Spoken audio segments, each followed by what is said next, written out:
오늘은 선한 청지기 같이 서로 봉사하라 라는 제목으로 우리 말씀 같이 나누도록 하겠습니다. 성도님들, 어떻게 하면 교회가 성장할 수 있을까요, 여러분? 교회. 여기 계신 분들은 다 직분 맡으신 분들이잖아요. 뭐 장로님, 권사님, 안수 집사님, 집사님들, 또 여기 보니까 우리 교사님들, 그래요, 순장님들, 청년부 순장님까지 다 모였어요. 여러분이 소속되어 있는 그 부서가 다 성장했으면 좋겠죠. 아멘이시죠? 별로 원하시지 않으시는구나. 예? 원하시죠? 예. 어떻게 하면 성장할까? 여러분, 교회가 성장하려면은요, 교회 되면 됩니다. 예. 꼬드기신 분은 그게 무슨 말인지 아시고 하시는지 모르겠지만, 그러니까 교회가 성장하려면 교회가 되면 된다면 무슨 소리냐면은요, 이 교회라는 단어 자체가 여러분 에클레시아잖아요, 헬라어로. 이 에클레시아라는 뜻은 그러니까 부름받은 자들이죠. 그러니까 누구에게 부름받았어요? 하나님께 부름받았잖아요. 그러니까 여러분, 그러니까 하나님께로부터 나와서 모여서 함께하는 자들의 모임이 교회죠. 그러면 하나님께로 부름받았어요. 그러면 이 교회는 누구 걸까요? 누구 거예요? 누구로부터 시작된 거예요? 하나님이죠. 그죠? 교회는 오로지 하나님, 주 예수 그리스도의 것입니다. 아멘이십니까? 그렇다면 이 교회가요, 다른 거 없어요. 온전히 그 주님의 뜻에 맞고, 주님의 생각에 맞고, 주님의 취향에 맞고, 주 예수 그리스도의 방식을 따라가면, 여러분, 그 교회는 성장할 수밖에 없는 거예요. 근데 교회가 주님의 것인데, 주님의 방식대로 주님을 향하여서 주님이 주인 되어서 교회가 되지 않고 거기에서 서로가 주인 되려고 하고 서로가 목소리를 내고 서로가 자신의 공로로 주인 되려고 하면 당연히 교회가 어려워지는 거죠. 그래서 성도님들, 교회를 망치는 것 중에 가장 중요한 거, 그 이유 가운데 하나는요, 공로주의입니다. 공로주의. 그러니까 여러분, 사람이 모인다는 것은 거기에서 누군가 정말 열심을 내게 되고 그 안에서 공로가 나올 수밖에 없어요. 세상은 그래서 모든 조직은요, 그런 공로에 따라서 뭐 직급이 올라가기도 하고, 뭐 당연히 직급이 올라가면 뭐 연봉도 높아지겠죠. 뭔가 대가가 나온단 말이에요. 그런데 여러분, 이 교회는 공로가 있을까요?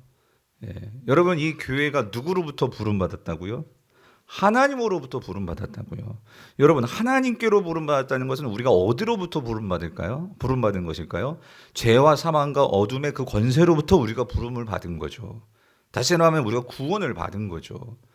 이 사실이 희미해지면 교회 안에서는 공로주의가 나오는 거예요. 내가 이만큼 했단 말이죠. 내가 이렇게 했고, 내가 당신보다 이렇게 더 힘을 냈고, 봉사를 했고, 열심을 냈고. 그래서 교회가 그것을 가지고 서로 상 주고 서로 높여주고 서로 영광 받으려고 한다면 여러분, 교회는 세상과 다를 바 없는 공로주의의 공동체가 되어 버리는 거죠. 그러면 교회는 점점 세상과 똑같아질 수밖에 없는 거예요. 그러니까 교회가 처음에는 뭔가 잘 되고 성장하는 것 같지만 결국에는 똑같이 세상같이 되어서 결국은 교회가 힘을 잃게 되는 거죠. 그래서 여러분, 오늘날 우리가 정말 주의해야 할 우상 숭배 중에 한 가지는 뭐냐면요, 자기 우상주의, 그러니까 자기 중심에 빠진 이 우상주의예요. 무슨 말이냐면 현대는요, 철저하게 개인을 우상화합니다. 그러니까 내가 최고예요, 내가 최고. 그러니까 나를 믿는 거죠, 나를. 내가 인정받아야 되고, 내가 높아져야 되고. 근데 이게 교회 안에서도 이 자기 우상주의가 있을 수 있다 이거예요. 우리가 직분을 받고 직분을 갖는 것도 이게 나의 우상이 되어서 나를 드러내는 그런 직분이 되어진다면 여러분, 그거 정말 위험하고, 그것은 어떤 면에서는 이 직분으로서 성경이 말하는 직분의 모습이 결코 아니죠. 그래서 이 교회 안에서 우리가 교회됨을 위해서 몰아내야 되는 것은 이 자기 우상주의예요. 그래서 오늘 이 베드로가요, 그런 차원에서 이 마지막 때에 정말 참 교회는 어떤 모습이어야 되느냐. 여러분, 지금 저희가 주일마다 계속해서 베드로전서를 강해오고 있었어요. 근데 지금 베드로가 말하고 있는 이 때는요, 참으로 힘든 때였죠. 로마의 박해 속에서 교회가 존폐가 위기를 당할 수 있는. 그렇지만 오히려 이 초대교회는 그런 위기가 아니라 오히려 교회의 교회됨을 지킬 수 있는 그들은 더 견고한 주님을 향하여 더 나아가는 참된 교회의 모습들을 보이고 있는 것을 우리가 볼 수 있는데 정말 우리가 이 시대에 그런 면에서 이 베드로 전서뿐만 아니고 초대교회의 모습을 보면서 정말 우리가 교회를 사랑하는 직분자들이라면 정말 이 땅에서 주님께서 결국은 이 땅을 살다가 우리 모두 다 부르실 텐데 그럼 주님 앞에 섰을 때 여러분 한번 생각해 보셨어요? 우리가 이제 새해를 맞이하면서 우리가 지난 한 해 모든 것들을 이제 다 내려놓고 새로운 한 해를 시작을 합니다. 그런데 우리 인생은 분명히 마지막이라는 게 있을 거예요. 그 마지막 날이 있을 거예요. 근데 그 마지막 날 주님 앞에 섰을 때 우리는 도대체 이 세상에 뭘 가지고 가서 주님 앞에서 내어놓을 수 있을까? 여러분 무엇이겠습니까? 결국 우리가 이 땅에서 이 주님께서 우리를 부르셨고 그런 주님 앞에 우리가 선다면 그리고 주님은 당신의 그 핏값으로 이 세상에 하나님 나라의 전형으로서 즉 하나님 나라를 드러내도록 이 교회를 세우셨다면 오늘 저와 여러분들이 교회라면 정말 예수님께서 그 마지막 심판 때에서 저와 여러분들을 만났을 때 우리에게서 기대하시고 주님께서 정말 보시고자 하는 것은 뭘까요? 그건 교회됨의 모습입니다. 교회됨의 모습. 다시 말하면 우리가 이 땅에서 여러분 우리가 정말 그 주님에 뭘 가지고 갈 수 있겠어요? 아무것도 못 갖고 가요. 근데 뭐 하나 가지고 갈 수가 있을까요? 내가 이 땅에서 교회됨으로써 어떻게 살았나? 주님은 그거를 보십니다. 그 교회됨의 모습. 그래서 우리가 이거를 기억한다면 그래서 사도 베드로가 그런 차원에서 말을 하는 거예요. 뭘 말하냐면 자 먼저 이렇게 말을 하죠. 7절을 보세요. 7절 이렇게 말합니다. 만물의 마지막이 가까웠으니. 그러니까 무슨 말이죠? 그러니까 마지막이 있다는 거예요. 먼저 그렇죠? 그 마지막이 있을 뿐만 아니라 그게 지금 가까이 오고 있어요. 그래서 여러분 여기서 이 만물의 마지막이 가까웠다. 이것은요. 오늘날 이 교회된 성도들이 이 땅을 살아갈 때 우리가 정말 잊지 말아야 할 가장 중요한 것 가운데 하나가 이거예요. 만물의 마지막이 가까웠다. 근데 여러분 이 표현이 있잖아요. 만물의 마지막이 가까이 왔다. 이게 헬라어를 보면 이게 이 엔기겐이라는 이 헬라어인데 이게요. 그 예수님께서 이 말을 하셨었어요. 예수님께서 그 공생애를 처음 시작하실 때 뭐라고 예수님께서 말씀하셨냐면 마가복음 1장 15절에 하나님 나라가 어떻게 됐죠? 가까이 왔다라는 말씀을 하셨었죠. 그렇죠? 그러니까 하나님 나라가 가까이 왔으니 너희가 회개하고 복음을 믿으라라고 예수님께서 말씀을 하시면서 천국 복음, 하나님 나라 복음을 선포하신단 말이에요. 여러분, 베드로가 이 말을 그냥 하는 게 아니라요. 사실 예수님이 하신 말씀을 그대로 갖고 온 거예요. 그런데 예수님은 하나님 나라가 가까이 왔다라고 말하는데 지금 베드로는 뭐라고 말하고 있죠? 만물의 마지막이 가까웠다 말하고 있어요. 이게 무슨 말이냐면 여러분 이겁니다. 지난주에도 말씀드렸지만 결국 구약과 신약 성경에서 성도들에게 분명히 말하는 것은요. 뭐가 있다? 하나님 나라가 있다 그 소리예요, 여러분. 하나님 나라가 있으니 우리가 우리의 신분과 우리의 소속이 아까 말씀드렸죠. 교회는 이 세상 나라에서 하나님 나라로 이제 신분이 바뀌어진 사람들이에요. 우리 소속이 바뀌어진 사람들이에요. 아멘이십니까? 그러면 우리가 이 세상을 살아가지만 우리의 마음과 생각과 뜻과 모든 방식과 우리가 하나님 나라에 소속된 사람들로서 우리는 어떻게 해야 돼요? 이 땅을 살아가야 되는 거죠. 아멘이십니까? 왜 그렇게 살아야 됩니까? 왜? 하나님 나라가 오고 있기 때문이라는 거예요. 즉 우리는 영원히 살 나라는 어느 나라죠? 하나님 나라라는 거예요. 하나님 나라. 그러니까 여러분 이거를 잊어서는 안 된다 그 소리예요. 쉽게 말하면 제가요 미국에 가서 짧게 3년 살았지만 여러분 저는요 한국 올 사람이었어요. 그러니까 저는요 보통 목사님들 가가지고 미국에 사시다가 아예 거기 정착하시는 분들도 있고 그래요. 근데 저는 처음부터 난 한국 돌아올 거야 라고 생각을 하고 미국에 있었어요. 그렇기 때문에 물론 막 여원이가 이제 막 영어가 막 말문이 트이는 거예요. 막 그런 걸 보니까 욕심도 생기죠. 아 여기서 애를 좀 교육도 시키고 싶고 그런 마음이 왜 없겠어요? 그런데 저는 미국에 있을 사람이 아니라 한국에 있을 사람이란 말이에요. 그러니까 미국에서 뭐 좋은 거 있다고 해도 그거 다 팔고 그냥 아내하고 가족들하고 몸만 가지고 다시 또 돌아온 거예요. 무슨 말이냐면 여러분 우리는요 이 땅에 살 사람들이 아니죠. 아멘이십니까? 이게 분명하지 않으면 우리는 자꾸만 뭐에 미련이 생기냐면 이 땅에 자꾸 미련이 생겨서 이 땅의 방식을 따라 살고 이 땅의 것들을 소유하려고 그렇게 몸부림치다가 결국은 하나님 앞에 설 텐데, 그런데 주님 앞에 섰을 때 그 모든 것들이 소용이 있냐 말이에요. 소용이. 예. 그런 면에서 여러분 중요한 거 이거예요. 자, 이 사진, 이 그림 정말 여러분 다시 한번 말씀드리지만 이거를 잘 이해하셨으면 좋겠어요. 무슨 말이냐면, 자, 결국 이게 완성된 하나님 나라란 말이에요. 그죠? 말씀드렸죠? 그러니까 예수님께서 결국 이 땅은 결국에는 심판을 받아서 없어질 땅이에요. 그 베드로는 끊임없이 얘기하죠. 이 땅은 썩어지고 새하고 더러운 세상이야. 여기에 미련 두지 말어. 그래서 자, 그런데 이런 세상에 예수님께서 오신 거예요. 예수님께서 오셔서 이 땅을 사셨죠. 예수님도 이 썩어지고 더럽고 새하는 이 땅을 사셨어요. 사셨는데 예수님이 사신 그 목적은 분명히 있죠. 뭘 보여주시기 위해서 사신 거예요? 이 나라가 있다. 이 영원한 나라가 있어. 이거를 보여주기 위해서 예수님은 이 땅을 사신 거예요. 아멘이십니까? 그래서 여러분, 우리가 이번 주에도 우리가 큐티 했잖아요. 예수님께서 물로 뭘 만드셨어요? 포도주로 만드신 거예요. 여러분, 돌아온 주일에 제가 그 다시 설교하겠지만 그 사건을요, 그냥 예수님이 물로 포도주 만들어줬어. 기적을 이렇게 해석하시면 안 돼요.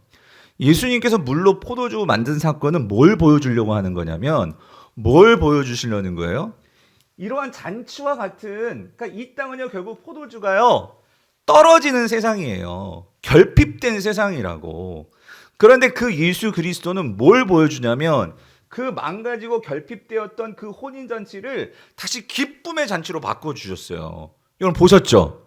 그거를 보여주심으로 뭘 말해주시는 거예요? 그 하나님 나라에서는 영원한 포도주, 영원한 그 잔치, 그 나라가 결국 하나님 나라야. 이걸 보여주신 사건이 그 물로 포도주를 만드신 사건이란 말이죠.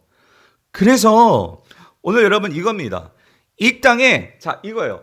이 세상, 이 썩어지고 더럽고 새하는 세상으로부터 우리를 불러내셔서, 그게 교회죠. 교회. 불러낸 사람들, 저와 여러분들이 이 교회란 말이에요. 그래서 이 교회를 세우시고 예수님은 다시 하늘로 올라가셨어요. 그렇지만 그냥 가신 게 아니라 이 교회에 성령을 보내주셨죠. 이 위로부터 나신 성령을 보내주셨어요. 그래서 저와 여러분들이 이제 이 교회를 어떻게 해요? 이 땅에서 이 교회를 통해서 우리는 세상 속에서 살고 있어요. 그래서 우리가 이 세상에 살고 있기 때문에 우리는 세상에 거 먹어야 돼요. 세상에서 일해야 돼요. 세상에 존재해요. 하지만 중요한 건 그거예요. 우리가 그렇다고, 그래서 여러분 이걸 잘 이해해야 된다는 게 뭐냐면, 우리가 정말 이 세상에 있다고 해서 이 세상의 모든 것들을 다 거부하고 지금 산속에 들어가고 그게 아니잖아요. 그렇죠? 우리는 이 세상에 존재하면서 우리는 이 하늘에 그 나라가 있음을 믿고 그 하늘의 방식을 가지고 살면서 이 세상 사람들에게 우리는 무슨 역할을 해야 되죠? 우리 교회를 통해서, 저와 여러분들을 통해서 이 하나님 나라가 어떤 나라인지가 드러나야 돼요. 보여져야 돼요. 아멘이십니까? 그러니까 다시 말하면 교회가 교회되면 성장한다, 그 말은 무슨 말이냐면 이 교회가 누구로부터 왔어요? 하늘로부터 온 거예요. 그러므로 이 교회는 하나님의 방식대로 살아가는 자들이에요. 그거를 위해서 우리가 모여서 이 밤에도 이렇게 모여가지고 또 말씀을 듣고 기도를 하고, 또 우리가 흩어져서 순모임으로 모이면 말씀을 나누고, 또 그걸 갖고 또 19원의 기적을 하고, 이런 것들을 왜 하냐고요. 그것은 이 교회로서 예수님께서 우리에게 주신 사명이라는 거죠. 어떤 사명? 이 하나님 나라가 지금 오고 있어요. 예수님이 재림하시는 날 결국 이 땅은 심판받고, 이 교회는 어떻게 돼요? 이 영원한 나라에 속해서 그 하나님과 함께 영원한 잔치에 우리는 들어갈 거예요. 아멘이십니까? 그래서 오늘 베드로는 그걸 먼저 말해요. 너희들이 만물의 마지막에 가까웠다, 이 말은 뭐냐면요, 이거를 제대로 이해하고 살아가야 돼. 이거를 제대로 이해하지 못하면 우리는요, 이 땅에서 병들고, 여러분 이 땅에서 내 남편이 병들어서 병이 안 고쳐질 수도 있고, 이 땅에서 네 자녀가 시험에 떨어져가지고 항상 그렇게 실패자로 살 수도 있어요. 그런데 그게 다예요? 결국 다 끝나요, 그렇게. 정말 중요한 것은 우리가 그렇게 살지만 진짜 소망을 두고 잊지 말고 살아야 되는 것은 이 하나님 나라의 백성으로서 내가 하나님의 사랑을 알고 그 은혜 속에서 이 세상을 살아가고 있는가 없는가. 그게 먼저고 그거를 통해서 그 은혜의 힘을 가지고 내가 이 세상 사람들에게 여러분 그겁니다. 우리가 직장을 다니고 돈을 벌고 애들이 취업을 해야 되고 결혼하고 이런 모든 궁극적인 목적은 결국 그 모든 것들을 통해서 우리가 자 여러분 돌아온 주일날 우리 암송구절 고린도전서 10장 31절 외우셨어요? 너희가 먹든지 마시든지 무엇을 하든지 다 하나님의 영광을 위하여. 이게 무슨 말입니까? 그러니까 우리가 공부하는 것도 돈 버는 것도 애 키우는 것도 제가 목회하는 것도 뭘 하든지 다 하나님의 영광이라는 것은 그거를 통해서 뭐가 드러나야 돼? 하나님의 나라가 있다라는 것이 드러나야 돼요. 아멘이십니까? 이게 드러나지 않는 교회는 말짱 조용해요. 꽝이에요, 꽝. 예. 꽝이라고. 그래서 베드로는 만물의 마지막에 가까이 왔으니 이거를 기억해야 된다 그 소리입니다. 그러니까 이거 기억하지 않는 교회는요 교회가 아닙니다. 이걸 모르고 살아가면 그건 교회가 아니에요. 극단적으로 말하면 아니 극단적이 아니라 맞아요. 왜 그러냐면 이게 이해가 없으면 그리스도라는 삶이 나올 수가 없어요. 아멘이십니까? 이해되셨죠? 그래서 이러한 내가 하나님 나라 백성이고 하나님 나라가 오고 있고 나는 그 하나님 나라에 살 거야. 이게 분명히 믿기 때문에 교회는 거기부터 시작되는 거예요. 거기서부터. 그래서 직분자들은 적어도 직분자들은 무슨 사람이냐? 주님께서 부탁한 사람들이에요. 부름 받았을 뿐만 아니라 너희들이 이 교회를 좀 지켜줘. 왜요? 이 세상 속에서 교회가 존재해야지만 우리 성도들도 그렇고 세상 사람들도 그렇고 교회를 통해서 뭘 볼 수 있어요? 하나님 나라를 볼 수 있어요. 아멘이십니까? 주님 앞에 섰을 때 주님이 평가하시는 건 그거 하나예요. 우리가 하나님 나라를 어떻게 드러내면서 살아왔는가? 예? 우리가 일을 하면서 직장에서든지 시장에서든지 무엇을 하든지. 자, 그런데 베드로가 그렇게 얘기합니다. 그렇게 우리가 만물을 기억하고 만물의 마지막에 가까운 것을 기억하면서 즉 여기 다시 말씀드려요. 만물의 마지막에 가까웠다는 것은 뭘 기억한다고요? 뭐가 가까이 왔어? 뭐가? 지금까지 막 이렇게 설명했는데 뭐가? 자신 있게 맞아요. 뭐가? 하나님 나라가 그걸 베드로는 예수님 관점에서 말하는 거예요. 다시 한번 사진 보여주세요. 여러분 이 만물 그러니까 보세요. 아까 걸로 그러니까 이 재림 예수님이 오시는 날이 마지막이란 말이에요. 마지막 그죠? 예수님이 오시는 날이 마지막인데 만물의 마지막. 근데 만물의 마지막에 가까우면 이제 뭐가 시작돼요? 완성된 하나님 나라가 시작이 되는 거예요. 하나님 나라가. 예수님은 하나님 나라가 가까이 왔다 말한 거고 베드로는 예수님의 입장에서 제 이름을 바라보면서 예수님이 이 땅에 왕으로 오시니까 하나님 나라가 시작이 되니까 그렇게 말을 한 거란 말이죠. 이해되시죠? 되시죠? 네, 되면 좀 고개 좀 끄덕여 주시면 제가 조금 더 빨리 나갈 수 있을 것 같아요. 예. 자, 그래서 지금 베드로가 여기서 오늘 제가 네 가지를 말씀드리려고 하는데 뭐냐면은요. 이 마지막 때를 살아가고 있는 즉 다시 말하면 하나님 나라를 기다리고 하나님 나라를 믿는 우리가 참 교회라면 진짜 교회라면 어떤 모습을 가져야 되느냐. 특별히 우리 직분자들에게 이런 네 가지를 얘기하는데 첫 번째는 뭐냐면은요. 첫 번째는 이거예요. 정신을 차리고 근신하면서 기도해라 그 소리예요. 예. 뭐라고요? 정신을 차리고 근신하여서 기도하라 이겁니다. 자, 이게 무슨 말이냐면 이거예요. 여러분, 기도는 뭐냐면은요. 이거예요. 죄송합니다. 다시 한번 그 사진 좀 보여주세요. 기도는 뭐냐면 우리가 기도를 해야지만 우리의 관심과 우리의 생각이 땅에 안 머물러요. 무슨 말인지 아세요, 여러분? 우리가 기도를 하지 않으면 여러분 우리의 생각과 모든 것이 어디를 자꾸 바라보냐면은요.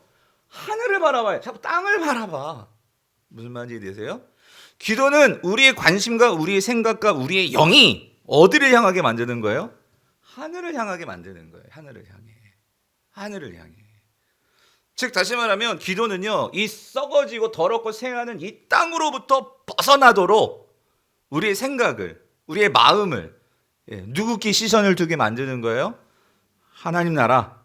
하나님 나라에 시선을 두게 만드는 거예요. 그게 기도입니다. 기도. 그런데 자, 베드로가 이렇게 말하죠. 다시 실제를 보여주세요. 그런데 기도를 조금 더 설명해요. 뭐라고 말하냐면 왜 기도를 해야 되냐면 기도를 해야 너희가 정신을 차릴 수가 있대. 정신을 차리고 뭐 할 수 있어요? 근신할 수 있다라고 말하고 있어요. 여기서 이 정신을 차린다라는 원어는요, 소프로네오인데 이 소프로네오는요 뭐냐면은요, 현명하게 판단할 수 있다 그 소리예요. 그러니까 냉정하게 판단할 수 있다 이 소리예요. 이게 무슨 말이냐면 왜 냉정하게 판단하느냐? 여러분 이겁니다. 우리가 물건을 사든지 뭘 하든지 어떤 결정을 내리잖아요. 결정을 내리려면 판단을 내릴 수 있어야 돼요. 그렇죠. 판단을 내리려면 이게 그냥 판단이 됩니까? 지식이 있어야 돼요. 그죠? 그러니까 지식이 있어야지만 이게 좋은 물건인지 아닌지를 판단할 수 있지. 그렇죠? 그런데 여러분 성도는요. 아까 말씀드렸죠. 아까 베드로가 뭐라고 말했어? 만물의 마지막이 가까웠다. 이 소리는 뭐냐면 성도는 어떤 사람이냐면요. 끝을 아는 사람들입니다. 다시 말씀드릴게요. 성도는 뭘 안다고요? 끝을 안다고, 끝을. 성도는 죽음 이후의 삶을 아는 자들이에요. 그러므로 그 죽음 이후를 알기 때문에 우리는 이 땅에서 뭘 선택해야 될지를 아는 거예요. 여러분, 누누이 말씀드리지만 이 땅은요 결국 끝나요. 다 절벽에 떨어져가지고 심판이에요. 그 뒤에는 하나님 나라만이 영원하단 말이에요. 여러분 아멘이십니까? 이거를 안다면 여러분 이 세상에 미련을 두겠냐고. 여러분 어떻게 생각하세요? 그렇지 않아요? 이 세상의 것들이 다 썩어지고 없어질 것인데 그런데 그토록 거기에 그렇게 미련을 두겠습니까? 아니죠. 우리는 진짜 영원한 것이 무엇인지에 대해서 소망을 둬야 되겠죠. 여러분 이게 지혜가 아니겠어요? 그래서 여러분 전도서를 보면은요, 이 솔로몬은 지혜를 뭐라고 말을 하면은요, 이렇게 얘기합니다. 이 전도서의 결론이에요. 같이 읽어볼게요. 시작. 이래 결국을 다 들었으니 하나님을 경외하고 그의 명령들을 지킬지어다. 이것이 모든 사람의 본분이니라. 하나님은 모든 행위와 모든 은밀한 일을 선악간에 뭐 한다고요? 심판하시리라 이거야. 끝을 아는 자예요. 심판하시리라. 그런데 너희들은 지금 이 전도서를 다 들었잖아요. 일의 결국을 다 들었다. 이 결국이 뭐냐면 the end, 영어로 말하면 conclusion, 결론. 그러니까 성도는요 끝을 아는 자예요. 결론을 아는 자라고. 그 결론을 알기 때문에 우리는 이 현재를 어떻게 살 수 있어요? 똑바로 살 수 있지. 할렐루야. 여러분 결론을 모르면 이게 어떻게 될지 모르니까 불안하고요. 어떻게 될지 모르니까 결국 세상 사람들이 따라가는 거 쭈르르 막 따라가는 거예요. 근데 그 길을 가면 잘못된 길을 알기 때문에 우리는 어떻게 아니야 그 길로 가면 안 돼. 우리는 말할 수 있는 자들이 누구예요? 그게 교회지. 그게 성도지. 그래서 여러분 성경 구약은요 끝을 아는 것이 지혜다라고 말을 합니다. 끝을 아는 거. 성도들은 끝을 아는 자들이란 말이죠. 그래서 여러분 아까도 말씀드렸죠. 예수님이 오셔서 한 일이 뭐예요? 끝을 보여준 거예요. 끝이 어떻게 되는지. 아까도 말씀드렸지만 물로 포도주를 만든 것은 앞으로 예수님이 이루실 그 끝이 어떻게 될 건지. 너희들은 지금 현실 봤잖아. 이 세상은 포도주가 떨어지고 결핍이고 부족이고 깨어지는 이게 이 세상이야. 근데 나를 믿으면 나를 따르면 그거는 잔치예요. 잔치집이란 말이지. 하나님 나라는 그 풍성한 잔치집이란 말이지. 그러니까 여러분 이런 목사님 이 세상을 사는데 왜 이렇게 힘듭니까? 우리 집은 왜 이렇게 복이 없죠? 아니 여러분 이 세상은 다 썩어지고 없어진다니까요.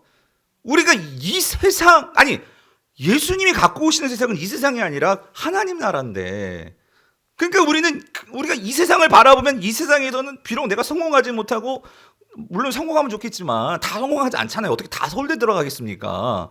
그렇지만 그것 때문에 흔들리지 않는단 말이에요. 내 자녀들이 뭐 조금 못한다고 해서 그것 때문에 막 자존심 상하고 막 그냥 열등감 빠지고 그러지 않는단 말이에요. 근데 왜 그러는 거예요?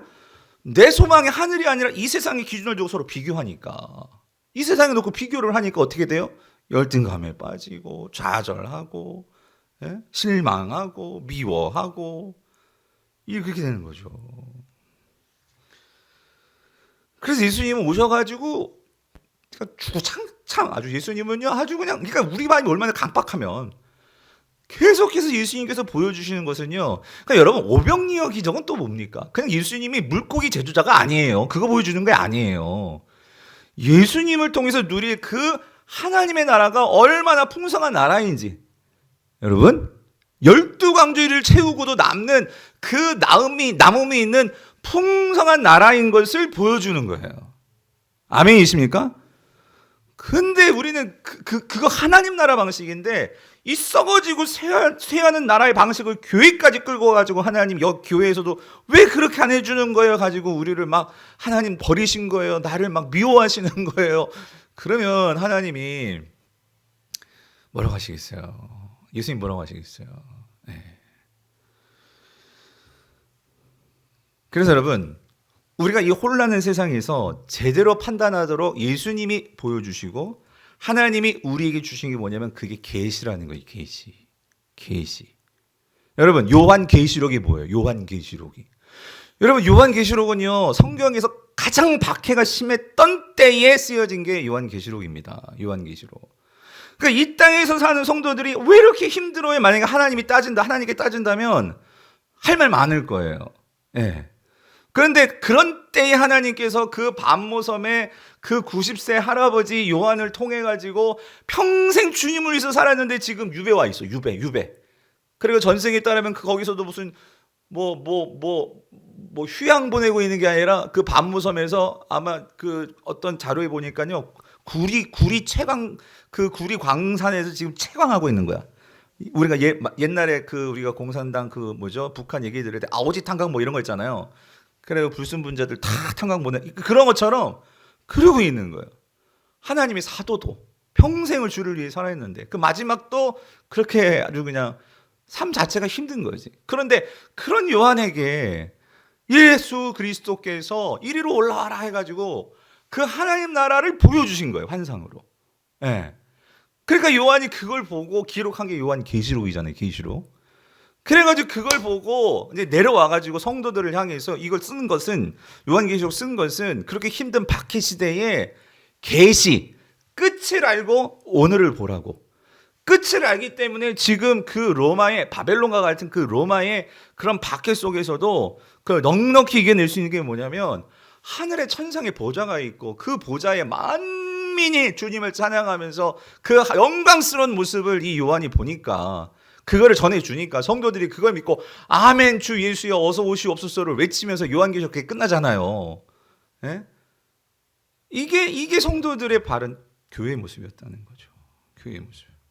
그래서 여러분 이 혼란한 세상 속에서 우리가 하나님 나라의 완성을 알고 이 세상을 바르게 살려면 여러분 계시를 알아야 돼요. 계시를. 여러분 그 계시는 우리는 완성된 계시를 갖고 있잖아요. 여러분 그게 뭐예요? 말씀이잖아요. 말씀. 아멘이십니까? 새해에 무엇보다도 하나님 이 계시에 도통하게 하여 주시옵소서. 예? 여러분 이 계시가 정말로 깨달아지는 눈이 있게 하여 주시옵소서. 이 계시가 통하게 해달라고 여러분 그거 기도하셔야 돼요. 그거를. 아멘이십니까? 예? 그게 정신을 차리고요. 정신을 차리고. 그러니까 정신을 차리고라는 것은 내가 제대로 분별할 수 있게. 그럼 제대로 분별하려면 뭐에 도통해야 된다고요? 계시 말씀이요. 이 말씀이 트여져야 돼. 내 눈이 열려야 돼요, 여러분. 그게 첫 번째예요. 근데 그렇게 말씀이 열리기 위해서 필요한 게 뭐다? 기도입니다. 기도. 말씀을 읽어도 그러면 목사님 읽어도 무슨 말인지 모르겠어요. 예. 들어도 무슨 말인지 모르겠어요. 그러니까 여러분 일단은 들어야 돼. 일단은 읽어야 돼. 일단은 여러분이 그걸 갖고 암송을 해야 돼. 일단 넣으셔야 돼. 그러니까 이게 올해 우리 12개 구절 외우자 이거예요. 어쨌든 넣어 놓잖아요. 근데 오늘 갑자기 내가 외웠는데 제가 만약에 예배 시간에 그걸 인용을 해. 근데 내가 아는 말씀이야. 그때 거기서 성령께서 그 말씀이 깨달아지게 만들어 줄 때도 있고요. 예. 들었는데 어디서 이렇게 여러분이 기독교 방송을 들었는데 아니면 이게 생각날 때가 있단 말이죠. 그게 이제 제가 그냥 뭐냐면 통한다 그 소리예요. 그리스도의 도가 통한다. 깨달아지는 때가 있다. 그럼 재밌어진단 말이죠. 이거였구나. 예? 그럼 경험해 보셨어요? 경험하고 계시죠? 아멘이시죠? 예, 더 크게 맞죠? 자, 여러분 그게 정신을 차리고요. 근신하여. 아까 봤죠 7절에. 근신하여. 여러분 근신하여는 뭐냐면은요. 근신의 의미는요. 원래 의미는요. 취하지 않는 거예요. 취하지 않는 거. 취하지 않는 거. 여러분 취한다는 게 뭐예요? 사로잡히는 거란 말이에요. 사로잡혀. 여러분 이 세상은요. 가만히 있으면은요. 여러분 세상이 우리를 가만 놔둡니까? 여러분 TV만 켜보세요. 이거 사라 저거 사라 이거 좋다 저거 좋다 막 TV가 그냥 요즘은 드라마 속에서도 뭐 PPL이라 해가지고 막 그냥 간접 광고다 뭐다 가만 놔두지를 않아요. 그렇지 않아요? 세상은요. 우리를 사로잡으려고 그래요. 우리를 취하게 만들려고 한다고. 그런데 여러분 그것으로부터 벗어나게 하는 게 뭐냐면 여러분 이거요. 첫 번째는 그거를 판단해야 되니까 계시가 있어야 되고요. 그거부터 벗어나려면 우리도 뭔가 해야 돼 이제. 그게 뭐냐면 그게 기도란 말이에요. 기도는 뭐냐면 이 세상이 나를 사로잡으려는 것부터 내가 벗어나게 만들어주는 게 기도입니다. 그러니까 여러분 분명한 건 이거 하나 가지 분명해. 기도하지 않으면요 세상 영향력에 그냥 노출되는 거예요, 여러분. 그거 아세요? 예? 기도 한번 안 해보시면 여러분 그러니까 여러분 이겁니다. 이 기도를 하고 안 하고는요 이 뭐의 차이냐면요 별로 여러분 민감하지 않으면 잘 느끼지 못해요. 왜냐면 내 삶 자체가 그냥 세상에 죄송해요 그냥 사로잡혀 있으니까 그냥 아주 그냥 담겨져 있으니까 예? 담궈져 있으니까 그냥 그러려냐고 사는 거예요. 근데 우리가 영적으로 민감해질수록 여러분 그게요 이게 얼마나 나에게 있어서 나를 사로잡고 나를 좌지우지하려고 하는지를 내가 지금 끌려가고 있구나 하는 것을 깨닫게 되는 거예요. 여러분 지식인이 뭐냐면은요 지식인은요 세상에 그냥 끌려가지가 않는 거예요. 모든 사람들은 유행을 따라갈 때 지식인들은 뭐냐면은요 그 유행을 분석할 수 있는 사람들이 지식인이죠. 여러분 성령을 넣어주신 거는요 하나님께서 저와 여러분들에게 여러분들이 무슨 좋은 대학을 나오고 그게 중요한 게 아닙니다. 모두에게 차별 없이 성령을 넣어주신 거는요 우리에게 지식인을 만들어주시는 거예요. 그래서 성경은 지식을 준다고 하잖아요. 지혜를 준다고 하잖아요. 뭐죠? 세상을 분별해내라고. 예. 그렇게 분별하면서 우리가 그 세상으로부터 분별뿐만 아니라 알았어요? 알았으면 거기에 대해서 저항하려면 어떻게 돼요? 아까 말씀드렸죠? 우리가 어디에 대해 시선을 자꾸 둬야 돼요? 하늘에. 예. 하나님 나라의 시선을 둬야 돼. 그래서 여러분 주기도문을 제대로 공부하십시오. 주기도문의 맨 처음이 뭐예요? 하늘에 계신 벌써 우리 대상 초점이 하늘로 고정되잖아요. 그죠? 하늘에 계신 우리 아버지요. 그냥 뭐예요? 뜻이 예. 그러니까 하늘에서 이루어진 것 같이 어떻게 돼요? 땅에서도 이루어지는 게 뭐냐면요. 우리 모든 것이 이 땅의 것이 하늘로 가는 게 아니라 하늘의 것이 땅으로 임하게 되는 이 영향력. 여러분 이게 주기도문이란 말이에요. 주기도문. 그래서 여러분 뭐 하셔야 되느냐? 직분자들은요. 아마 모르겠습니다. 우리 보통 뭐 한 저 나이 때만 해도요. 이게 새해가 바뀌면 꼭 뭐 하세요? 꼭 하시는 거 있어요? 특히 젊은 세대들은 꼭 하면 그거 할 거예요. 뭐 다이어리들을 산다거나 그렇지 않아요? 안 그러나? 아무튼 예. 뭐 이렇게 옛날에는 우리 수첩이라고 했잖아요. 수첩. 예, 수첩. 우리 여자 성도님 가계부 쓰시나요? 가계부? 요즘은 가계부 잘 안 쓸 것 같은데 모르겠습니다. 하여튼 그런 거 새로 사잖아요. 예. 그 무슨 말이냐면 여러분 우리가 그 다이어리를 사면 내가 새해 뭐 이런 나의 목표는 이거 나의 새해 이런 꼭 해야지 막 목표들 막 적잖아요. 그죠? 그런 거 안 하세요? 50대가 넘어가면 안 하시는? 저는 아직까지 하나 남았어요. 한 끈 남았어요. 예. 아직까지 하거든요. 올해 내가 이거 꼭 해야지. 예. 안 하세요? 하셨죠? 권사님 하셨어요? 하실 거예요. 그죠? 근데 거기 뭐가 들어가 있어요? 근데 여러분, 직분자라면 여러분 이거 적어도 내가 하루에 기도, 진짜 여러분 마지노선, 15분은 하셔야 돼, 15분은. 근데 내가 왜 15분 했냐면 제자훈련 해보니까 하루에 10분도 기도 안 하신 직분자들이 너무 많아. 10분도 기도를 안 하셔. 예. 그래서 여러분이 제자훈련 들어오시면은요, 텐텐텐이라는 걸 해요. 그러니까 아침에 10분, 점심 먹고 10분, 잠자기 전에 10분. 결국 30분을 기도하는 거야, 하루를. 나누어서. 생각하면서. 근데 여러분, 진짜, 제가 누구 여쭤봤는데도요, 진짜 이게, 그러니까, 목사님, 나는요, 그냥 생활이 기도예요. 이렇게 말을 하더라고. 예, 그냥 살면서 기도하는데. 여러분, 그거 말고, 목사님 걸어다니면서도 기도하는데. 그거 말고요, 여러분의 삶에서 정말 시간을 뚝 떼내서 여러분이 기도하는 시간이 있어야 한단 말이에요, 여러분. 그러니까 우리가 급한 일 당하면 기도하는 건 당연합니다. 근데 그 기도는 따로 제쳐놓고 하나님과 이 하나님 나라에 초점을 맞추는 기도들이 있냔 말이에요, 여러분. 우리 삶에 적어도 하루에 15분은 그 기도를 하셔야 된다. 하나님 나라에 초점을 맞추고, 무슨 말이냐면 내 생각과 내 뜻이 하나님께 맞춰지도록 주님께서 가르쳐주신 이 주기도문대로 그렇게 너희는 먼저 그의 나라와 그의 의를 구하라고 했잖아요. 그렇죠? 그러니까 여러분, 기도는 이겁니다. 우리가 때로는요 하나님께 어떤 긴급한 기도를 할 수 있어요. 그러나 여러분 그거 아세요? 예수님이 가르쳐주신 가장 중요한 주기도문은요 요술램프 기도가 아니었어요. 요술램프 기도, 내 어떤 욕심과 야망과 어떤 그런 내 소망을 이루려는 기도, 그것도 기도하셔도 돼요. 근데 그 기도도 하지만 우리의 기도가 편향되어 있어요. 이런 기도는요 그냥 급할 때만 하게 돼요. 자연스럽게 365일 이거 문제가 있을 때 기도하는 거죠, 그거는. 근데 우리가 매일 항상 기도해야 할 때 그 항상 기도는 뭐냐면요 우리의 생각과, 왜냐면 아까도 말씀드렸잖아요, 이 세상이 우리를 가만 놔두지 않기 때문에 우리는 이 세상 것에 마음이 쏠리게 되어 있단 말이에요. 근데 그걸 매일매일 교정하는 기도가 하나님 나라의 기도란 말이죠. 여러분, 이 기도 꼭 하시기를 바라요. 우리 특히 직분자들은. 아시겠죠? 네? 아침에 일어나서 15분이든지 여러분이 15분, 마지노선 15분입니다. 15분. 그래서 여러분, 제가 이걸 하는 거예요. 요번에 5일 작정 기도할 때 우리가 새벽 기도 딱 마치면 15분, 내가 어찌됐든 15분은 내가 딱 기도하고, 예? 그 15분. 근데 그 10분 다른 게 아니라 진짜 하나님 나라와 주님, 내 뜻이 하나님 뜻이 되고 내가 예수님이 걸어가신 그 길을 걸어가고 예수님의 마음을 갖게 만들어 주시고, 이 기도를 15분. 예. 여러분, 그걸 꼭 이 5일 동안 한번 실천해 보시기를 바라요. 자, 이게 첫 번째입니다. 그래서 정신을 차리고 근신하여서 기도하는 거. 두 번째는 뭐냐면요, 서로 뜨겁게 사랑하라, 그 소리. 뜨겁게 사랑하라. 예. 그죠? 무엇보다도 뜨겁게 사랑할지니 사랑은 뭐래요? 허다한 죄를 덮느니라요. 여러분, 우리가 정말 이 하나님 나라에 대한 소망을 품게 되면은요, 여러분, 하나님 나라는요, 사랑으로 다스려지는 나라예요.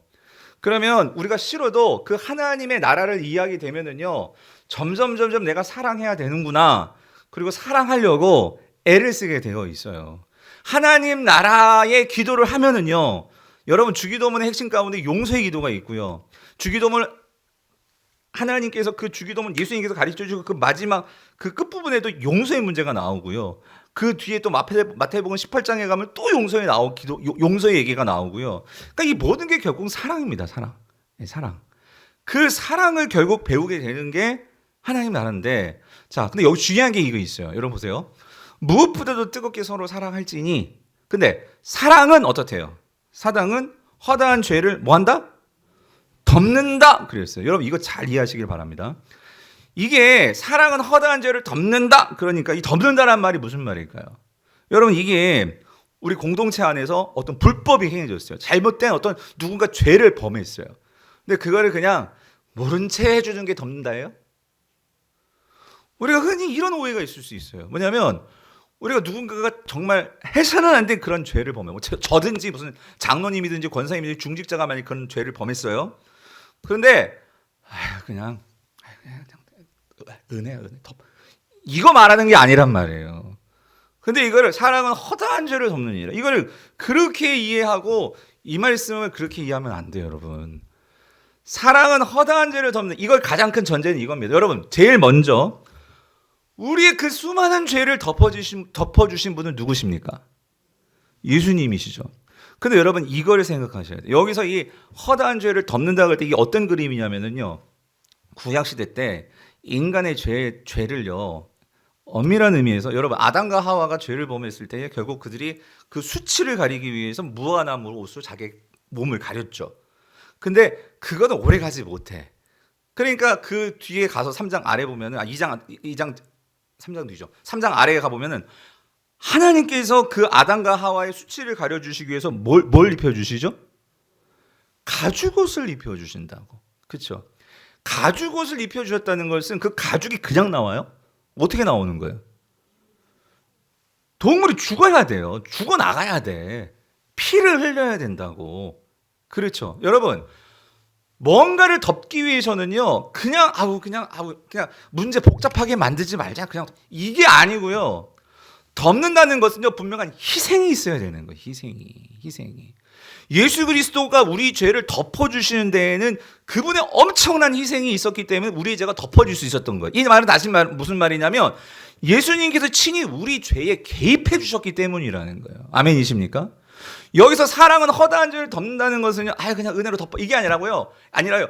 공동체주로 그런 죄를 범했으면 우리가 거기에 개입해서 그 사람이 그 죄를 깨닫고, 그리고 그 사람이 그를 정말로 자복하고 회개하고 그 사람이 하나님께 돌아올 수 있도록 공동체가 비난하고 조롱하고, 그게 아니라 그거를 어떻게 해요? 같이 힘들게서라도 그거를 같이 그를 돌이킬 수 있도록 그렇게 함께 그거를 같이 고민해주고 같이 울어주고 같이 기다려주고. 여러분, 이건 진짜 힘든 작업이에요. 여러분 해보셨습니까? 누군가를 이 강팍한 정말 그 사람도 마음이 상해서 그런 거거든요. 이거를 돌이키려고 하려면, 그래서 여러분 예수님이 말씀하시잖아요. 18장인가 16장인가 갑자기 생각. 18장. 예수님께서 한 형제가 죄를 범했으면 한 사람이 가서 말해보고, 그래도 말이 안 되면 두 사람이 가서 해보고, 그래도 안 되면 세 사람이 가서 해보고, 그것도 안 되면 교회 전체 얘기해보고, 그리고 나서도 안 되면 같이 모여서 그 사람을 놓고 위에서 기도하고, 그래도 안 되면 그냥 출교시켜라, 이거였거든요. 이게 그냥 내 철학 아니고 이게 얼마나 큰 노력인데. 에너지적으로. 그 사람 한 사람 나오든지 말든지 그냥 알아서 해. 그건 편한 거 아니에요? 근데 그게 아니라 그 사람이 정말로 하나님의 사랑을 깨닫고 자복하며 회개할 수 있도록 그 공동체가 같이 그 사람을 주님 품으로 돌아올 수 있도록 하는 게, 이게 얼마나 힘든 일인데. 그런데 그것이 뭐다? 사랑이다. 그럴 때 그 허다한 죄를 다 어떻게 할 수 있다고요? 덮느니라, 이 얘기란 말이에요. 덮느니라. 근데 이게 교회가 점점 커지면서 이게 잘 안 되는 거예요. 그냥 왜 누가 누군지 모르잖아. 근데 사실 이 배경에서는요, 그러니까 여러분 순모임을 생각하시면 돼요. 순모임. 그래서 여러분 진짜 새해는요, 우리 직분자들, 우리 교회, 저는 이 2022년을요 새로운 개척의 해라고 생각하고 저는 지금 마음가짐하고 지금 시작을 하려고 해요. 무슨 말이냐면, 하나님께서 은혜 주셔서 그래도 이 공동체, 우리 전체적인 강북우리교회 이 예배나 주일 예배나 이런 부분은, 물론 지금 코로나 때문에 다시 이 부분도 우리가 다시 정신 차리고 마음을 모으고 추스려야 될 때이지만, 그런데 제가 지금 이제 올해 10년 차 들어가거든요. 10년입니다. 10년이면 세상에서도 뭔가 10년, 어떤 일을 10년 하면 전문가에 들어갈 수 있는 게 10년이잖아요. 근데 10년을 이렇게 지내면서 진짜 제 힘으로 안 되는 부분은 뭐냐면요, 이거는 이 공동체를 세우는 부분이었어요. 그러니까 어떤 공동체? 이 교회 안에서 특별히 공동체를 우리가 같이 경험할 수 있는 이 소그룹, 즉, 이 순모임. 이 순모임은 제가 이 예배를 사수하고 이 말씀을 준비하고 이 일은 정말 제가 공을 들이고 진짜 하나님 앞에서나 여러분 앞에서나 최선을 다해서 부끄러움이 없이 말씀을 준비하려고 공부하고 묵상하고 기도하고 그러면서 강단에 말씀을 들고 올라오지만, 이 순모임을 세우는 것은 우리 직분자들과 여러분들이 같이 진짜 우리 교회가 이런 정말 뜨겁게 사랑해서 사랑은 허다한 죄를 덮어줄 수 있는 이런 공동체를 만드는 것은 저 혼자만 한 거 되지 않는다는 거지. 여러분들도 그런 공동체를 꿈꾸고 그런 교회를 세우려고 같이 마음을 모아서, 여러분 진짜, 그래서 여러분 어떤 학자가 그런 얘기를 했어요. 오늘날 교회는 마치 가장 무도회와 같다. 무슨 말이냐면, 다 무도회, 막 음악도 있고 사람들이 많이 모이잖아요. 근데 다 뭐 쓰고 나타나는 줄 아세요? 가면 쓰고 나타나. 가면. 그러니까 자기 본 모습은 하나도 안 보여줘. 그러니까 다 그냥 선남 선녀야.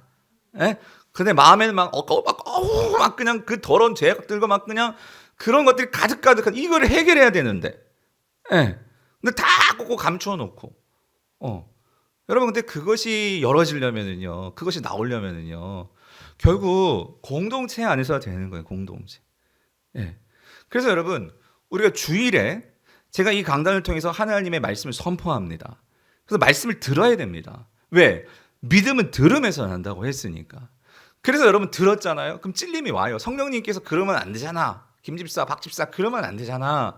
아니면 너 잘하고 있어. 힘내. 그래가지고 이 말씀을 통해서 저를 도구 삼아서 제가 무슨 하나님입니까? 제가 무슨 성령님입니까? 아니, 그러니까 제가 온전히 그런 주님의 스피커 되려고 그래 저희 입술을 통해서 말씀이 들어가는 거잖아요. 선포되잖아요. 그러니까 여러분이 그 말씀을 받았어요. 근데 문제는 뭐냐면 그거를 가지고 여러분들이 같이 공동체 안에서 어떻게 해야 돼요? 말씀을 가지고 여러분들이 내 삶을 돌아보면서 같이 그걸 나누고 그리고 그 안에서 내 삶을 어떻게 바꿔야 될지 서로 같이 그걸 공유하고 그리고 어떻게 같이 기도하고 그래서 같이 살아내고 말씀을 살아내는 공동체가 있어야 되는데 그 말씀을 살아내는 것을 경험해 보지 못하니까 말씀들이 주일에는 다 이렇게 막 이렇게 들어오고 은혜가 되는 것 같은데 이게 문제가 뭐냐면 마치 그 돌짝밭과 같이 말씀이 들어와요. 근데 세상에 가면 세상이 만만치가 않잖아. 세상에 돌짝들이 얼마나 많습니까? 그 가면 부닥쳐가지고 내가 다 깨지는 거야. 내가. 그런데 그렇게 깨질지라도 그 말씀을 붙들고 살아가는 내 동지가 있고 동역자가 있고 전우들이 있으면 나는 진짜 두려워가지고 총 한 번 못 쏘는 그런 병사였었어. 근데 내 전우들이 막 그 죽어 나가는 걸 보고 싸우는 걸 보고 막 그러면 전쟁터에서는 그 전우애 때문에 총을 당긴다잖아요. 그러한 동역자들이 있는 곳이 순모임이 되고 여러분이 이게 있어야 되는데 그게 없으니까 우리 신앙들이 그러니까 뭔가가 이렇게 있는 것 같고 뭔가가 이렇게 나 스스로는 뭔가 신앙이 있는 것 같아. 하지만 여러분 결정적으로 내가 누군가를 용서해야 되고 내가 누군가를 품어야 되고 세상에서 그리스도의 도를 정말 드러내야 되고 하는 순간에는 다 숨어. 우리가 더 이상 그래서는 안 되겠다 그 소리지. 이거 어떻게 하냐 그 소리지. 장모님들 이거 어떻게 하죠? 예, 권사님들 이거 어떻게 하죠? 그래서 진짜 장모님들 권사님들 진짜 순모임 진짜 모범 보여서 하셔야 돼요. 예. 그러니까 이 부분이 이게 해결되지 않고선 교회가 여러분 다 교회가 성장하기를 원하신다고 했잖아요. 교회가 교회되면 당연히 성장을 한다니까요. 예. 그러니까 우리가 이거를 하나씩 말씀대로 한번 가보자 그 소리 말씀대로. 어렵겠지만. 예. 좀 그런 부분에서 여러분들이 좀 저를 도와주셨으면. 아니 우리 평생에 주님 앞에 설 때 내가 있었던 그 교회가 정말 주님이 꿈꾸셨던 바로 그 교회입니다라고 한마디 할 수 있다면 그게 얼마나 여러분 그 영광이고 그게 얼마나 우리가 자랑이지 않겠습니까? 예. 그런 교회 한번 해보자는 거죠. 세 번째는 뭐냐면요, 여러분 세 번째는 이거예요. 서로 대접하기를 원망 없이 하고 여기 서로 대접하기를 원망 없이 하고 여러분 이것도요 이렇게 연결되는 거예요. 이 소리는 뭐냐면요 보세요. 초대교회 당시에 대접하는 것을 원망하는 자들이 있었다 없었다? 있었다 그 소리예요. 근데 여기 대접 문제가 왜 나오냐면 여러분 바로 이 점이에요. 초대교회는요 교회 자체가 가정교회였어요. 가정에서 모입니다. 그러면 여러분 잘 생각해 보세요. 가정에서 모여봤자 진짜 부잣집 아니면은요 20명 30명 모이기가 힘들어요 여러분. 예, 아무리 큰 집이라도. 예. 그러니까 거의 뭐 20명 많이 모이면 30명이고 작은 집은 한 10명 8명 이렇게 모이는 거예요 집에서. 그게 교회입니다. 특별히 베드로전서는 그 핍박 때문에 다 흩어진 교회들이었거든요. 많이 모여야 한 3명 4명 모이고요. 언제 핍박이 올지 모르니까 이 집에 갔다가 저 집에 갔다가 이렇게 돌아다니면서 성도들이 그렇게 생활을 했어요. 그러니까 이런 경우가 나오는 거예요. 이 당시 문화요, 이 환대라는 거, 누군가를 내 집에 손님이 왔을 때 맞아주는 거, 이거는 세상에서도 3일까지는 그거를 허용해 주는 게 이게 예법이었대. 예법. 그런데 이게 지금 초대교회 성도들은요 지금 막 밖에 상황이니까 여기저기 막 도망 다니는 거예요. 그러니까 어떤 성도들은요 이 집 가가지고 예를 들어 뭐 김성화 장로님 집에 가가지고 아니면 뭐 집사님네 집 가가지고 예를 들어서 한 20일씩 머무는 거예요. 낯선 사람이. 예? 그럼 밥 해내줘야지. 빨래 해줘야지. 이게 처음에는 뭐 은혜로 하지만 이거 우리 집에서 내 남편 이거 지금 밥 해주고 빨래한 것도 힘들어 죽겠는데. 그러니까 무슨 얘기냐면 이런 문제들이 발생하는 거예요. 이런 문제들이. 근데 뭐라고 얘기하고 있냐면 여러분 이겁니다. 예수님께서 이 땅에 오셔서 우리에게 보여주신 그 사랑과 그 섬김과 그죠?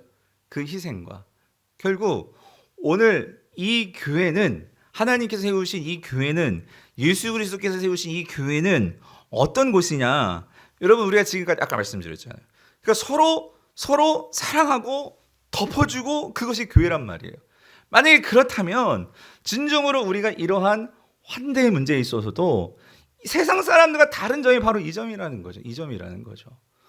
우리가 같이 왜 그러는 거예요? 여러분, 우리는 같이 이 사람들과 나중에 어디서 만날 사람들입니까? 하나님 나라에서 주구장창 만나 살 사람들입니다. 근데 여기에서 우리가 같이 힘은 들겠지만, 그렇죠? 그 힘은 들겠지만 우리가 그 하나님 나라에서 우리가 같이 살 그런 하나님의 은혜를 생각하고 또 내가 받은 그 은혜를 감사하면서 우리가 함께 이 모든 부분들을 같이 나누고 섬기고 결국 이 모든 것들이 결국 하나님의 나라의 백성들의 삶의 모습이 이러한 모습 속에서 드러난다 그 소리예요. 네. 사랑하는 성도님들, 제가 이걸 고민해 봤어요. 근데 이게 오늘날도 마찬가지더라고. 제가 정말 꿈꾸는 건 뭐냐면은요. 우리가 이 순모임이든 이게 모든 교회 소그룹이든 이제 점점 집에서들 안 모이려고 그래요. 그죠? 여러 가지가 이유가 있을 수 있어요. 첫 번째, 직장 생활을 하기 때문에 뭐 그럴 수도 있고, 또 예를 들어서 내 남편이 나는 교회 다니는데 아내가 뭐 남편이 교회를 안 다니고 해서 집을 오픈하기 힘들고 여러 가지 상황들이 있을 수 있어요. 예, 근데 여러분 지금 이 서로 대접하기를 원망 없이 하고 이 말에 이 속에 있는 의미 가운데 한 가지는 뭐냐면은요. 우리가 손 대접할 때 뭔가를 누군가 대접을 하고 뭔가를 이렇게 할 때 어떤 생각이 있어요? 지금도 마찬가지. 내가 뭔가 항상 초점이 나한테 맞춰주면 절대 못해요. 내가 여건이 되고 우리 집이 넓고 내가 좀 그래도 여유가 있고, 예? 그리고 난 요리 솜씨가 영 아닌데, 여러분 그러면 평생 못합니다. 예. 근데 손 대접한다는 의미는 뭐냐면은요, 하나님은요 그거 중요하게 하는 게 아니고요. 그러니까 이 사람 중심인 거야, 이 사람 중심. 예를 들어서 예수님께서 그 선한 사마리아인 비유 있잖아요.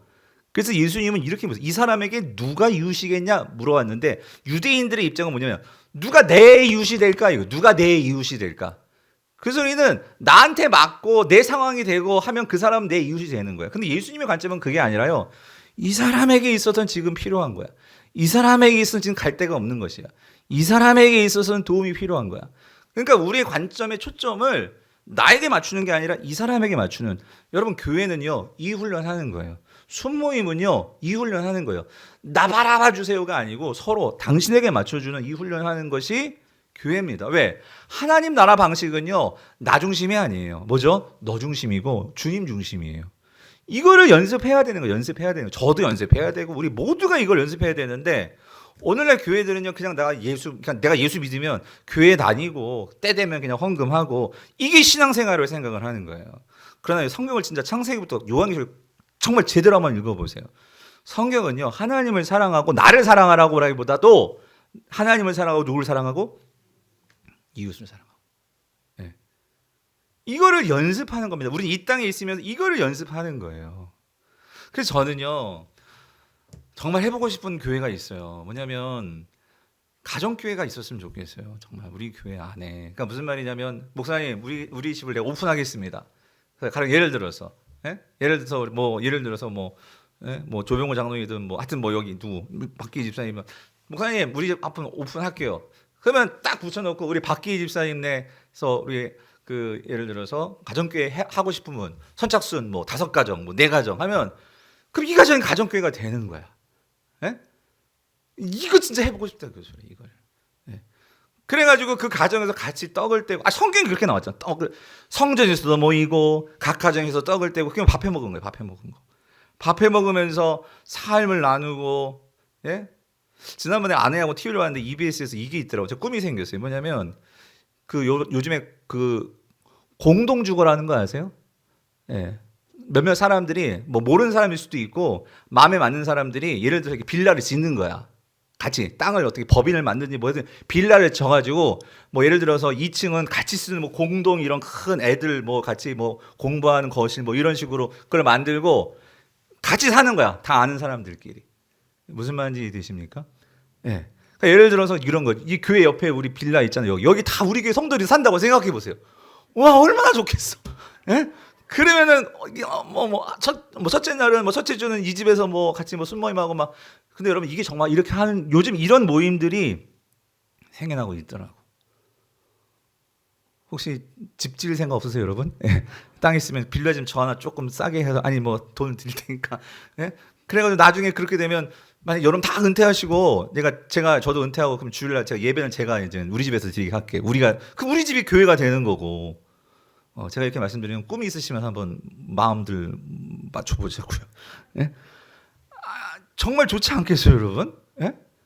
왜 못해? 세상도 하는데 우리도 할 수 있겠지.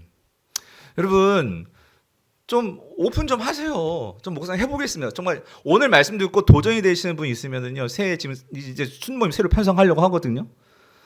근데 우리가 시범적으로 우리 임경조 집사님네가 자기네 가정을 오픈해가지고 젊은 신혼부부들이 그걸 했어요. 너무 그 안에서 좋은 영향력들이 있었고 치유도 있었고 부부들 안에. 예. 그래서 요번에 이제 그 안에 지금 오늘 안 나왔지만 우리 희덕 집사님들 그 부부도 있고 그 부부들도 많이 성장해가지고 이제 요번에 거기를 좀 이렇게 분가를 시키려고 하는데 우리 좀 연륜이 있고 하신 분들 중에도 우리가 부부 순으로 한번 해보겠습니다. 그런 분 있으면 좀 자원해서 그리고 여력이 되면 거기는 그 집사님네가 가장 넓으니까 그 집에서 있지만 여력이 되면 돌아가면서 할 수도 있고 집들을 그렇지만 여력이 안 되면 진짜 자원하는 마음으로 이런 식으로 자기 집을 오픈해서 모이는 거예요. 계속 그 집에서 모여서 같이 말씀을 나누고 삶을 나누고 그런 모임. 여러분 그럴 때 얼마나 친교가 일어나고 정말 세상 친구보다도 더 끈끈한 이런 영적인 친구가 생기지 않겠어요? 예, 정말 도전하면 한번 더 기도해 보시고 마음씀 말씀해 주세요. 정말 마지막은요 이거예요. 성도들 모두가 받은 은사대로 청지기 같이 봉사하는 경우 교회예요. 각각 은사를 받은 대로 하나님의 여러 가지 은혜를 맡은 선한 청지기 같이 서로 봉사하라. 여러분 이거 기억하십시오. 예외 없이 여기 각각 은사를 받은 대로 이 말은요. 여러분 하나님께서 이 땅에 우리를 보내실 때 여러분을 불러셨다면 여러분 다 은사가 있어요. 아멘이십니까? 은사를 발견하지 지금 못해서 지금 그런 거지 하나님께서 모두에게 은사를 주셨습니다. 은사는 뭐냐면요. 여러분 이거예요. 남들보다 내가 뭔가 더 가진 게 분명히 있을 거예요. 돈만 생각하지 마세요. 무슨 내 지식만 생각하지 마십시오. 시간이 있을 수도 있고요. 건강이 있을 수도 있고요. 예? 여러분들이 가지고 있는 뭔가 있어요. 은사는 뭐냐면요. 근데 그걸 날 위해서 쓰는 게 아니에요. 제가 엊그제인가요? 중앙일보 보신 분들 국민일보였나? 국민일보인가? 제가 신문 2개를 구독해 보는데 아무튼 국민일보 같다. 거기 국민일보에 설악산에 지게꾼이 있으시더라고요. 지게꾼. 옛날에 말했는데 지게꾼이 뭐냐면요. 그 아래서부터 막 대청봉 이런 데 막 그런 산장 그런 거 있잖아요. 그 재료를 누가 갖다 나릅니까? 지게꾼들이 갖다 나르는 거예요. 근데 지금 한 분 남으셨대. 그분이 나이가 60세가 넘으셨더라고. 팔팔할 땐 냉장고를 지고 올라갔대요. 예. 아래서부터. 근데 그거 만약에 이렇게 한 지게 막 냉장고 같은 거 말고 요즘 그거 한 번 지고 올라가면 3만 원 번대요. 3만 원. 근데 이분이요. 그걸 3만 원을 그렇게 힘들게 버는데 근데 그 아들이 좀 지체 장애 아이더라고요. 그래가지고 이제 그 아이를 기관에 맡기고 근데 그렇게 힘든 애들이 많으니까 자기가 그렇게 힘들게 돈 벌고 이렇게 맛있는 거 사가지고 그 애들한테 과자도 사가지고 하면 애들이 너무 좋아하는 거야. 그러니까 이분이 그렇게 힘든 번 돈을 자기를 위해서 쓴 게 아니고 그걸 다 모아가지고 뭐하고 있는 지금도 후원을 하고 있는 거예요. 후원을. 예. 그 제가 뭘 말씀드리면 여러분 돈 있어서 봉사하는 거 아니고요. 돈 있어서 섬기는 거 아니고요. 그분은 은사입니다. 은사. 하나님께서 그런 마음을 주시니까 여러분 은사는요.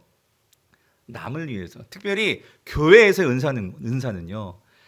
이 교회를 통해서 하나님의 영광이 드러날 수 있도록 여러분이 교사든지 여러분 이 교회도 여러 가지 봉사하시는 분들 알게 모르게 여러 가지 곳곳에 있는데 정말 바라기는 여러분들 한번 기도하시면서 정말 아무개 집사야 너 뭐 하다 왔니? 주님께서 물으실 때 사람들은 모르지만 주님 너 그거 하다 왔지 내가 그거 알고 있어 라고 말씀하시는 주님은 보고 계신단 말이에요. 그 은사. 청년도 마찬가지. 여러분, 우리 젊은 때는 막 그 철도 막 씹어 먹을 수 있다고까지 옛날에 그렇게 얘기했는데 그럼 여러분 병나야 안 돼요. 예. 우리가 진짜 그 하나님께서 주신 이 젊음의 시간들을 많이 힘들죠. 요즘은 취업도 안 되고. 근데 그렇게 막 절망하고 그러면서 에너지 낭비하지 마시고 지금 할 수 있는 게 뭔가부터 생각하면서 하면서 살아보시라는 거지. 예. 그래서 그렇게 할 때 마지막 오늘 결론 이렇게 하래요. 11절 보세요. 11절. 이거 같이 읽어볼게요. 시작. 만일 누가 말하려면 하나님의 말씀을 하는 것 같이 하고 누가 봉사하려면 하나님이 공급하시는 힘으로 하는 것 같이 하라.